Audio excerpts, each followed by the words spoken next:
Hi everyone, welcome to Azad Revenge Stories channel. I'm Natalie Brooks, and for most of my life, I thought loyalty was the same as love. That belief shattered the day my parents told me to pack my things and leave the house I had just bought for them. It happened in our living room in Boulder with the afternoon, sun falling across the floor. I'd chosen the curtains. I'd hung the home I believed was ours. My father sat quietly while my mother avoided my eyes. The words came out soft, almost gentle, but they cut through everything I'd built. You should let your sister and the kids stay here, Natalie. They need it more than you do. For a second, I thought I'd misheard. My name was still on every document. My savings had gone into every brick. Yet they spoke as if it belonged to someone else. I asked calmly, "Are you asking me to leave my own house?" My mother sighed, almost irritated. "Emmer's been through so much. You don't have children. You'll be fine." There was nothing left to say. I packed the essentials into my car, the same car that carried me to every open house when I worked overtime to afford that mortgage. I didn't cry. I didn't shout. I simply turned the key, looked once at the windows I had cleaned that morning, and drove away. What they didn't know was that silence can hold more power than rage. 1 week after my sister settled in, she fainted when she saw a man standing in the kitchen of what she thought was her new home. Before we dive in, tell me, what time is it where you are, and which city are you watching from? I'd love to know how far this story has traveled. Before houses and money, there was already a gap between us. I remember Boulder not for its mountains or cold mornings, but for the small house where everything began to feel uneven. My sister Emmer was the center of every conversation, the one whose laughter filled every room. Mom always said she had a spark, something that made people adore her. I was the quiet one, the helper who washed dishes, cleaned the yard, and stayed out of the way. While Emmer got to choose what to watch on TV, I was asked to check if the laundry was dry. It never felt unfair back then, just the way things were. Emma loved people. She joined every club at school, spent weekends at sleepovers, and always came home with stories about friends and parties. Mom smiled at every word she said. Dad laughed at her jokes, even when they weren't funny. I learned early that attention was something you had to earn, so I tried to be useful. I did my homework on time, kept my grades perfect, and got my first part-time job at a diner when I was 16. When I came home late smelling like coffee and grease, Mom would sigh, saying, "You work too hard, sweetheart. You're too serious." At dinner, the difference between us grew louder than words. Emmer talked about outfits and school dances while I spoke about my classes or saving for college. Mom's eyes followed Emmer's hands as she talked, not mine. When she got her first car for her birthday, I told myself it was fine because she was older. When I got mine, I paid for it in monthly installments. Dad said he was proud, but added that he couldn't help with the payments since Emmer's bills were piling up again. College didn't change much. I attended the state university an hour away, majoring in business. I thought leaving home might balance things out, but even then the phone calls came. "Your sister's rent is late," Mom said. "Could you help us this month?" I always said yes. Sometimes I skipped meals just to send a bit more money back. Emmer was going through a rough patch, they said. It was always a rough patch that somehow lasted years. When I came home during breaks, Emmer was usually out, shopping or meeting friends. The house stayed the same except for the wall filled with her framed photos and certificates. Mine were in a drawer somewhere. I didn't mind at first. I told myself I was different, that my place in the family was to be stable, not celebrated. Yet every time I saw them gather around her stories, a quiet ache grew in me. By the time I graduated, Emmer had already dropped out of her art program. She said she wanted to find herself, and my parents nodded as if that were noble. When I got my first job, they clapped, but didn't come to the ceremony. "It's just work," Dad said. "We'll celebrate when your sister figures things out." I smiled, pretending it didn't sting. Years went by, and I stopped expecting fairness. I visited home less often, partly because of my schedule, and partly because it hurt to sit at that dinner table where love seemed rationed out in portions. My mother once told me, "We know you'll be fine. You always are." It sounded like a compliment, but it felt like a wall. Looking back, the distance between Emmer and me wasn't just made of miles or choices. It was built out of years of small differences, unspoken comparisons, and a belief that I didn't need what she did. I learned to live without asking for more, to stay quiet when things hurt. Maybe that's why when everything finally fell apart, silence came to me so easily. Love in our family never felt equal. A few months ago, I finally had something that was mine. After years of saving and working extra hours, I closed the deal on a small house on the north side of Boulder. It wasn't fancy, but it was solid, quiet, and filled with light that spilled through the windows every morning. I worked in real estate, so I had seen hundreds of houses, yet this one felt different. It felt like a place where peace could grow. I signed the papers, held the keys in my hand, and thought about my parents. They had spent their lives in rented places, moving whenever the rent increased. I wanted to give them something steady, something they could finally call home. When I invited them to move in, they looked at me as if I had just given them the world. Mom cried and hugged me for a long time. Dad said it was too much, but I could tell he was proud. For the first few weeks, life felt like the balance I had chased for years. Mom filled the kitchen with the smell of coffee every morning. Dad worked in the garden, and I returned home from the office to laughter coming from the living room. Then Emma called. Her voice was thin, almost trembling. She said the divorce had gone through, that her husband had left her with nothing but the kids. I heard the strain in her words when she asked, "Could we stay with you for just a few weeks until I figure things out?" I looked around the living room, the framed photos of Mom and Dad smiling, the plants thriving by the window. Part of me hesitated, but Mom's eyes lit up the moment she heard Emma's name. "We'll all be together again," she said. That sentence carried a warmth I hadn't heard in years, and before I could think too much, I agreed. Emma arrived the following weekend with 2 small suitcases, her son Illy holding a stuffed dinosaur, and her daughter Nora clutching a pink blanket. Mom fussed over them, making hot chocolate and pulling out extra pillows. Emma smiled weakly, thanking everyone as if she were a guest, but something in her tone already carried ownership.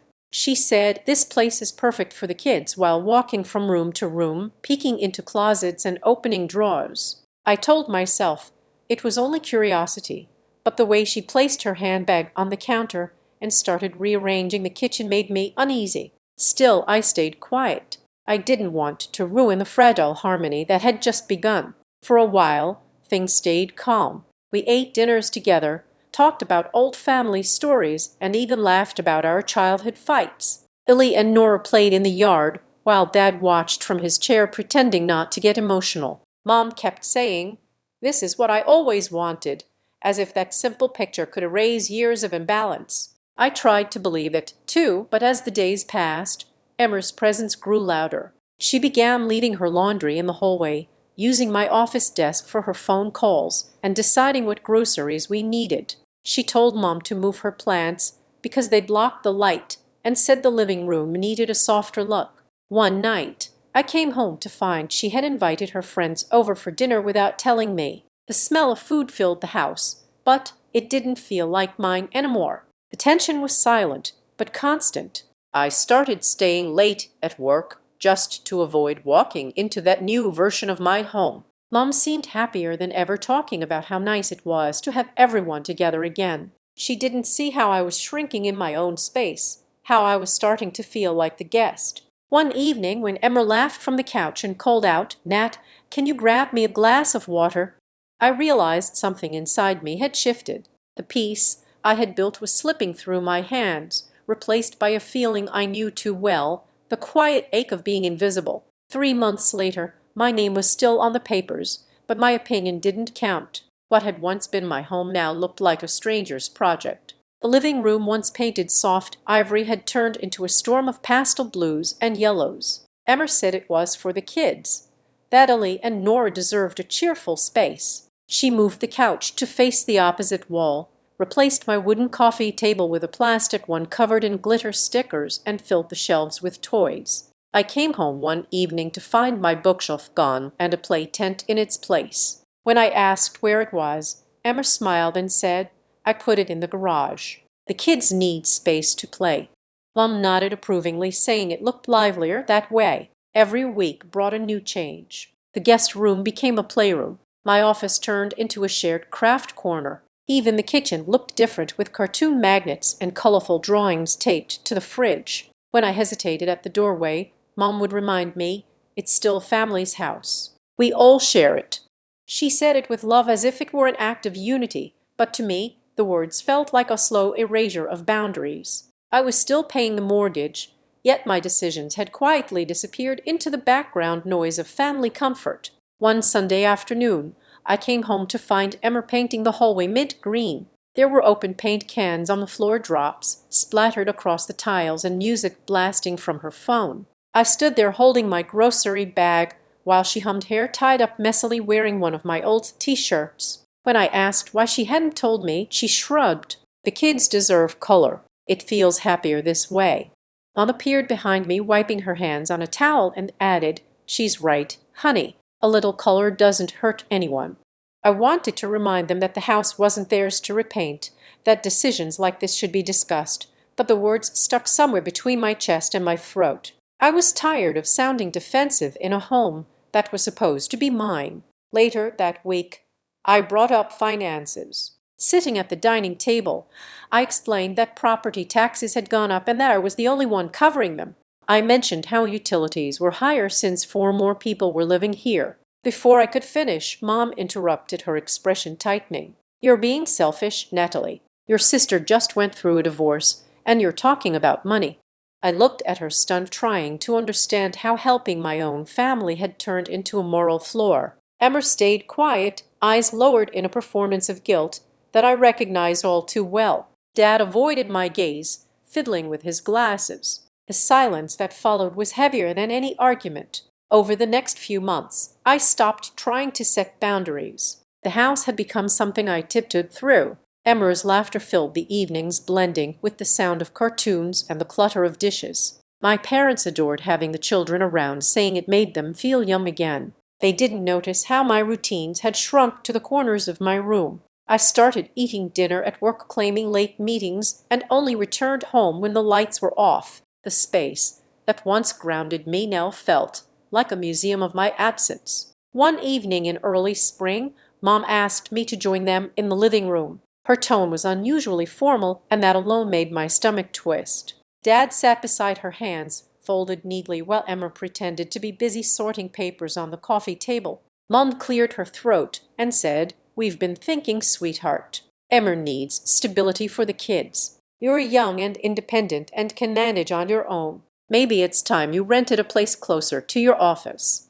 I didn't speak. My fingers tightened around the edge of my chair. They looked at me with a kind of gentle pity, as if I were a guest who had overstayed. For a long moment, the only sound was the ticking of the wall clock. I searched their faces for any sign of hesitation, but all I saw was comfort in their decision. Emma didn't even look up. It was as if the sentence had already been decided long before tonight. My name was still on the deed, yet it meant nothing. I could have shouted, demanded fairness, reminded them who paid for the walls around us, but instead I stood, walked quietly to my room, and began folding my clothes into a suitcase. I didn't cry and I didn't argue. As I zipped the bag shut, a strange calm settled over me. The house hummed with distant laughter, the kind that once made me feel safe. Now it only reminded me of how easily love can rewrite ownership. Before leaving, I took one last look at the mint green walls, the scattered toys,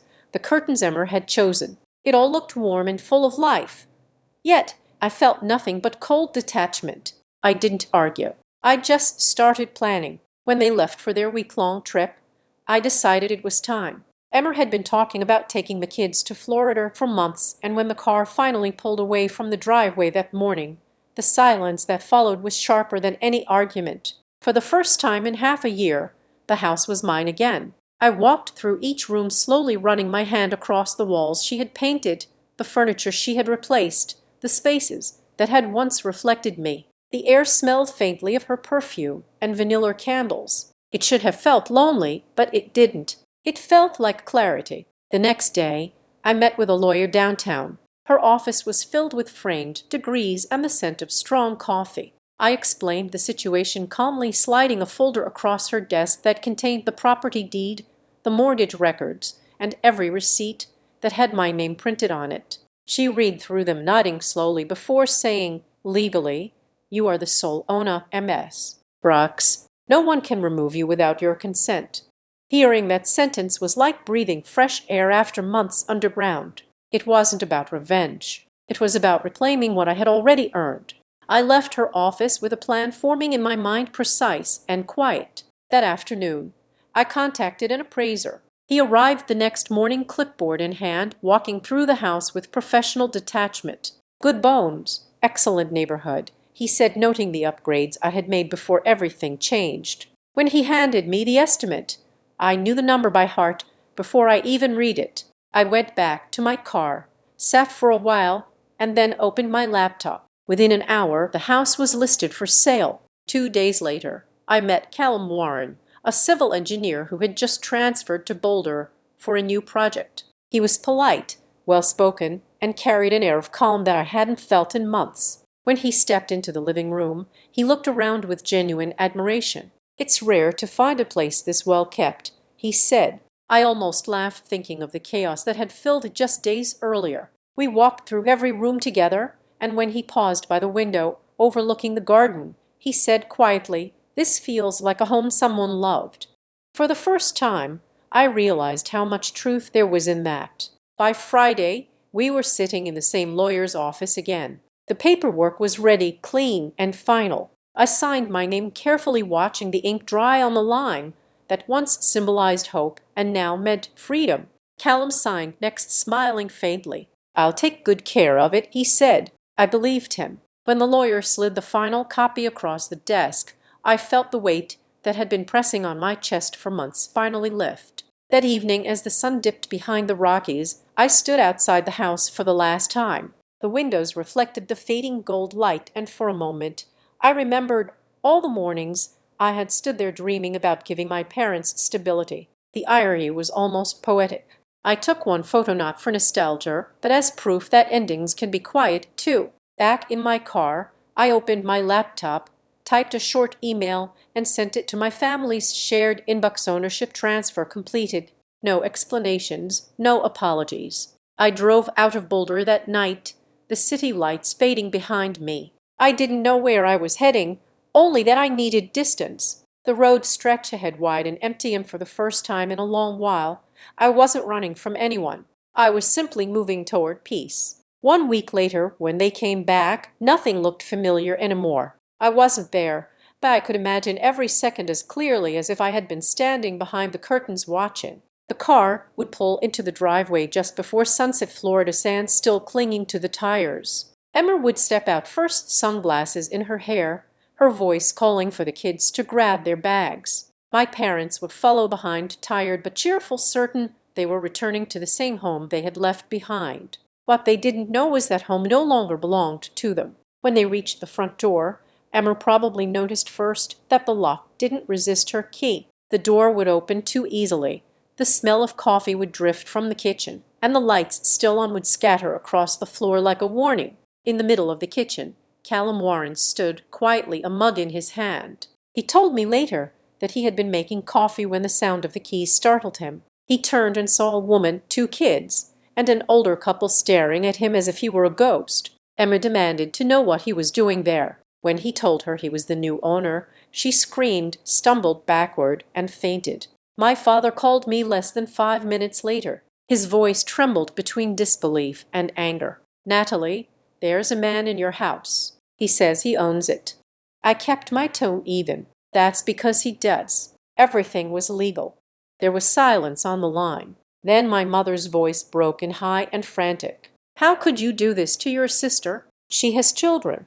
I closed my eyes, took a breath, and said I did nothing to her. I just stopped doing everything for her. Before they could reply, I hung up. Later, Callum called to tell me what happened after. My parents sat on the couch in shock while he tried to calm them down. He explained politely that the sale had gone through all legal channels, that the deed now carried his name, and that a letter from my lawyer would arrive within the hour confirming the transfer. He even offered them water before stepping aside to give them space. I smiled faintly when he told me that, even in chaos, he had manners. That evening, as the sun disappeared behind the Rockies, an envelope slid through the front door. Inside was the official notice, 14 days to remove their belongings. I had written that condition intentionally, not out of cruelty, but because I wanted to give them enough time to understand what consequence looked like. My parents had spent years defending Emmer's carelessness, convincing themselves it was love.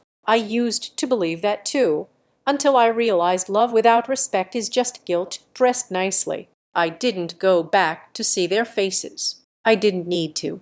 I could already picture the disbelief, the shaking hands, the whispers of why. But deep down, they knew why. They had watched me build everything I had brick by brick, hour by hour, yet they treated it as something I owed. The moment they told me to leave my own house, they made their choice. I simply made mine. That night, I sat by my window in Denver, the city glowing in the distance. I thought about how strange it felt to find peace in silence. No yelling, no accusations, just the quiet hum of a new beginning. My phone buzzed once, a message from my lawyer confirming the delivery of the notice. I stared at the screen for a moment, then turned it off. I didn't feel guilt or triumph or revenge. I felt something simpler, freedom. People might say I went too far, but they didn't live through the years of small betrayals that led here. They didn't hear the words that made me feel like a guest in my own life. So when I finally walked away, it wasn't cruelty, it was clarity. No, I didn't betray my family. I finally stopped betraying myself. A few months later, Boulder's cold mornings didn't feel heavy anymore. I had learned to love their quiet rhythm, the way the air bit gently at my cheeks as I walked to the cafe near my apartment, the steam from my coffee fogging the window while woke up around me. Life had slowed down, and for the first time in years, the stillness didn't scare me. My apartment was small, but bright, tucked close to the city center where everything felt within reach, yet peacefully distant from the noise of my past. I worked as a freelance designer, picking my projects carefully, spending long afternoons surrounded by sunlight, sketchbooks, and the hum of my old laptop. There was no pressure to please, no one waiting to judge how I spent my hours. It felt like breathing freely after holding my breath for too long. I didn't hear from my family much after that week. My parents stayed in Boulder, but chose silence, as if pretending I didn't exist would undo what had happened. Maybe they didn't know what to say, or maybe they did, but couldn't bear to face the truth that I had finally acted like someone who knew her worth. I used to check my phone, half expecting a message from my mother, but the screen always stayed blank. Over time, I stopped looking. Peace can be strange at first. It's quiet, almost too quiet, until one day you realize that quiet is what healing sounds like. Emma lost her job 2 months after the house was sold. A mutual acquaintance mentioned it casually over coffee, unaware of the history between us. She's been struggling since the move, they said. Rents are insane right now. I think she's staying in some old duplex on the edge of town.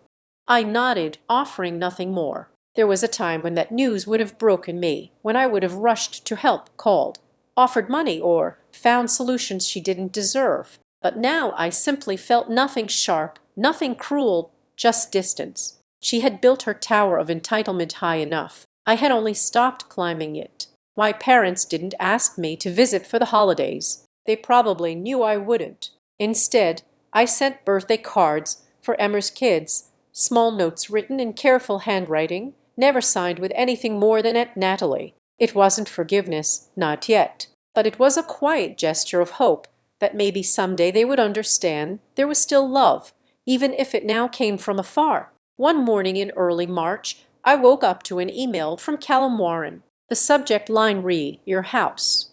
I opened it, expecting something formal about paperwork, but inside was a single sentence. "Your house is happy now." And a photo. The garden was in full bloom, tulips lining the path I once walked barefoot, the light spilling over the porch like a soft memory. The sight didn't sting. It warmed me. I realized the house had never really been about ownership. It had been a mirror of me, neglected, misused, then finally reclaimed and given a chance to breathe again. That night, as snow fell lightly outside my window, I sat by the heater with my sketchbook on my lap and whispered to myself, "You did the right thing."